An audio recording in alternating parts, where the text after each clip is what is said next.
ఆగండి. కామేశ్వరరావు గారు, మీరెందుకు వచ్చారు ఇక్కడికి? అదేం ప్రశ్నమ్మా? నేను అడిగిన దానికి సమాధానం చెప్పండి. మీరెందుకు వచ్చారు ఇక్కడికి? పెళ్లికి పరాయి వాళ్ళు వచ్చినా ఎందుకు వచ్చారని అడగరు. మరి ఇదేంటమ్మా? మీరు మాకు బంధువులు కాదుగా? భలే దానివి రాజేశ్వరి. పెళ్లికి రమ్మని కార్డు పంపిస్తేనే వచ్చాం. అవునా? పెళ్లి కార్డు కూడా తెచ్చి చూపించాల్సింది. అసలు మీకు శుభలాకి ఎవరు పంపించారు? తోస్తో అయ్యా రామారావు గారు, మీ సతీమణి గారు కూడా వస్తే పెళ్లి కుమారుడు కాళ్ళు కడిగే కార్యక్రమం ప్రారంభిద్దాం.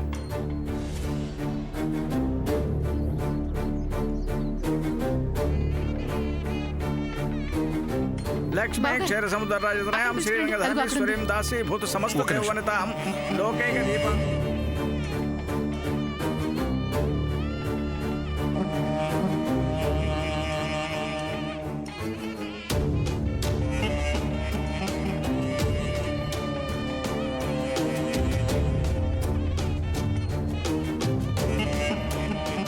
రండి రామారావు గారు, పెళ్లికి రమ్మని కార్డు పంపిస్తేనే వచ్చాం.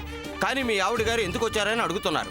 మమ్మల్ని ఉండమంటారా వెళ్ళిపోమంటారా? అయ్యో అదేం మాటండి, మీరు వెళ్ళి అలా కూర్చోండి. అది కాదండి రాజీ, అవతల పంతులు గారు పిలుస్తున్నారు. ముందు నువ్వు రా చెప్తాను.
అమ్మూరికి మేకని బలిస్తారే, ఇక నీ బతుకు అదేనే.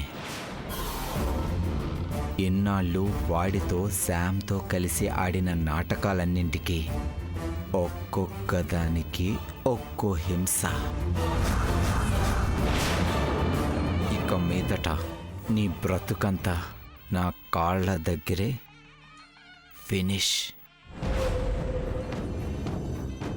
అయ్యయ్యో అపచారం! కాళ్ళు కడిగి కన్యాదానం చేసి అమ్మాయి తల మీద జీలకర్ర బెల్లం పెట్టేంత వరకు అమ్మాయిని చూడకూడదు. అలాగే పంతులు గారు.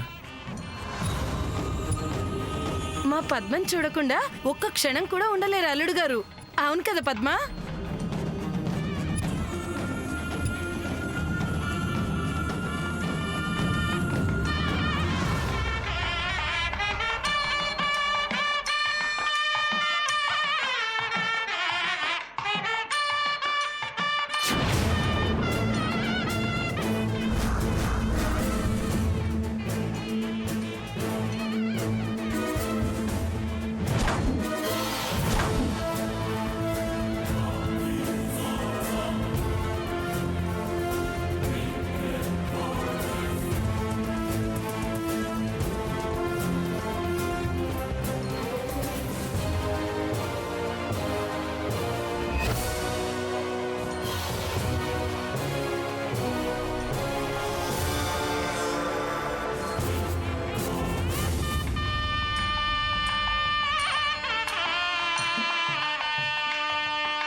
ఇదెందుకు వచ్చింది ఇక్కడికి?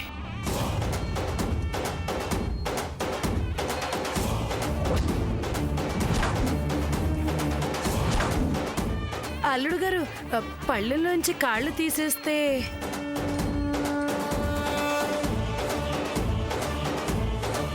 అక్క అల్లుడు గారు పద్మనే చూస్తున్నారు, చూసావా? అవునవును, పద్మని చూస్తూ ప్రపంచమే మర్చిపోయారు అల్లుడు గారు. అల్లుడు గారు మిమ్మల్నే. పళ్ళల్లోంచి కాళ్ళు తీస్తే